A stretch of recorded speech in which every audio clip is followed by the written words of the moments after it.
formador. Diga formador. Esa palabra formador significa alfarero. Él le dijo: yo soy el creador de Jacob, pero soy su alfarero también, el que le da forma. Iglesia, Jacob, hijo de Isaac, nació bendecido. Jacob, hijo de Isaac, desde el vientre de su madre, ese niño era bendecido. Pero Dios tuvo que formarlo.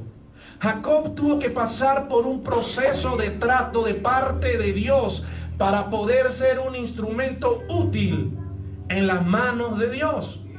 De la misma manera, iglesia, Dios nos crea a nosotros, pero luego comienza el proceso de formación en nuestras vidas. Pase unas páginas y vaya a Isaías 64, verso 8. Uno de los últimos textos por el momento. Isaías 64, verso 8.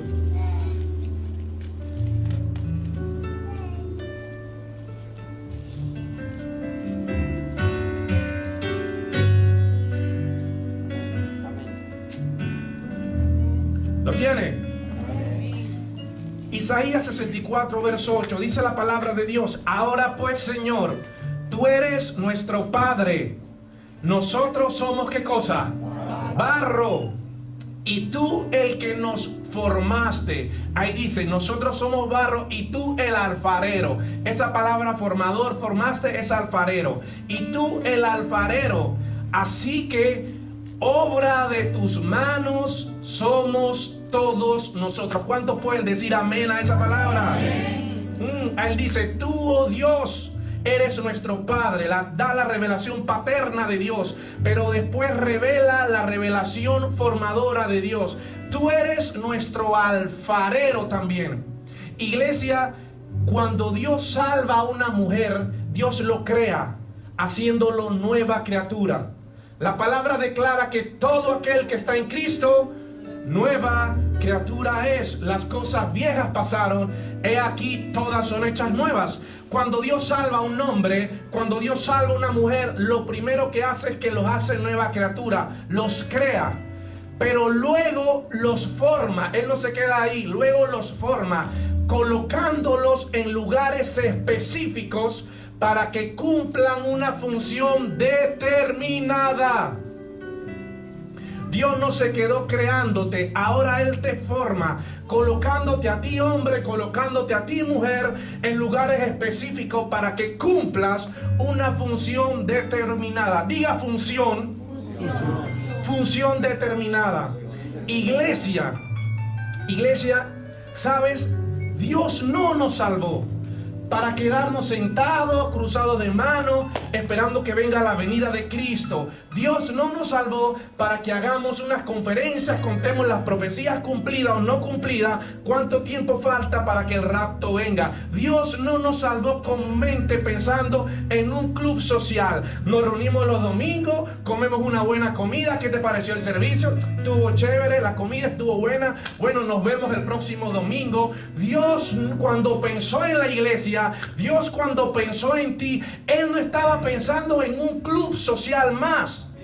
El día que Dios te salvó, hombre, escucha, mujer, el día que Dios te salvó, el día que aceptaste a Cristo, para que me entiendas, el día que aceptaste a Cristo como el Salvador de tu vida, ese mismo día Dios te dio dones, Dios te dio talento, Dios te dio recursos, Dios te dio sabiduría, Dios te llenó de gracia para que cumplas una función específica y seas un vaso útil en la casa de Dios. ¿Sabe? Y Jesucristo, el Señor Jesús, fue claro cuando Él dijo: todos nosotros en el día final vamos a pararnos frente a Dios y vamos a dar cuenta de todos los dones, de todos los recursos y de todo lo que Dios nos dio. A ver, ¿qué hiciste con el don que te di? ¿Qué hiciste con los recursos que te di? Esa gracia que deposité en ti, ¿cómo usaste esa gracia que te di? La sabiduría bárbara que te di. Santiago declara: toda sabiduría desciende de Dios. ¿Qué hiciste con eso que te di? Y cada uno tendrá que dar cuenta. ¿Sabes lo interesante de esto? Que esto no es en combo. O sea, ese día no vamos en combo. Casa de poder, fila. No es en combo. No es familia Bernal, pase. No es familia Bernal.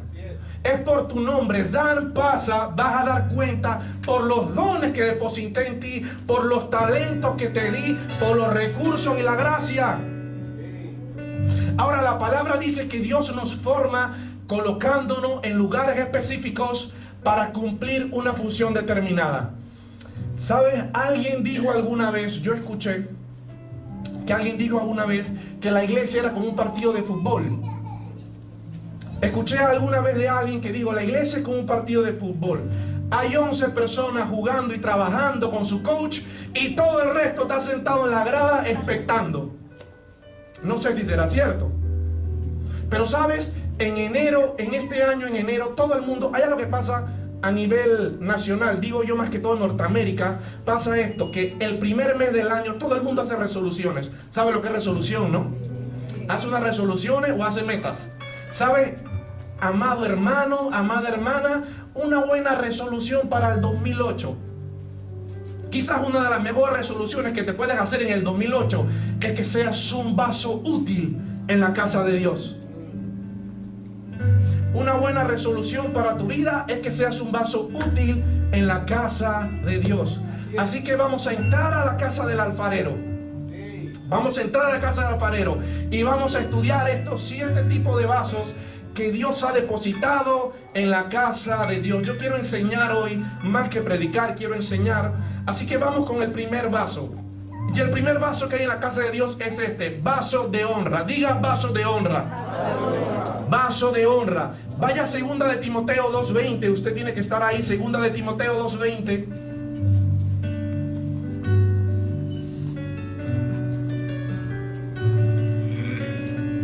La enseñanza está titulada Vasos en la casa de Dios.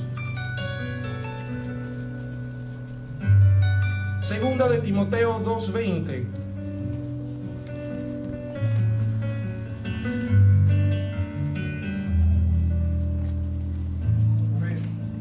El versículo decía así, aquí está el primer vaso, dice, pero en una casa grande no solamente hay utensilios de oro y de plata, sino también de madera y de barro.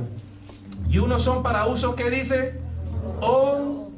Honrosos y otros para usos viles. Aquí hay 2 vasos descritos. El vaso de honra y el vaso de usos viles o de deshonra. Y vamos con el primer paso, el vaso de honra. ¿Qué era el vaso de honra? Este vaso era uno de los más comunes que habían en las casas de Israel. El vaso de honra era un vaso hecho de barro como este. Contenían algunos 2 asas. Contenían un agujero principal, los labios, y algunos contenían un pico, como este que está acá, que ya lo perdió. Y estos vasos eran iguales a estos, semejantes, un poco más grandes, un poco más pequeños, pero eran vasijas como esta. Eran los vasos de honra, eran hechos de barro.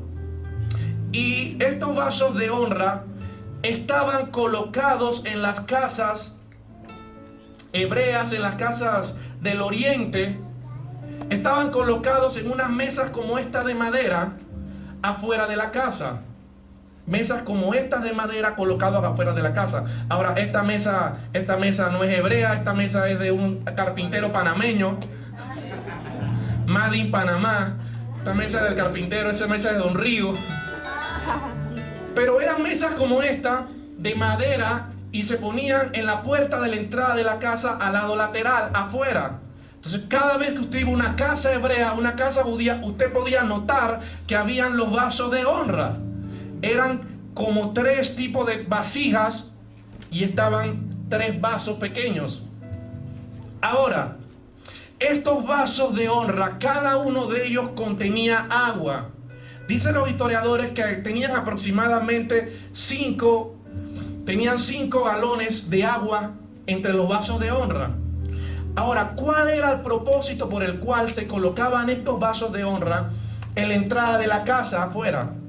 Estos vasos de honra eran para que cuando a la casa llegaba un amigo, llegaba una visita, llegaba un visitante, llegaba un vecino, una persona especial, lo primero que hacía era ver los vasos de honra. Esa persona venía de un largo camino, esa persona venía de un sol agobiante. Tenemos que recordar, a la iglesia, que épocas pasadas no había los medios de transporte que hoy tenemos.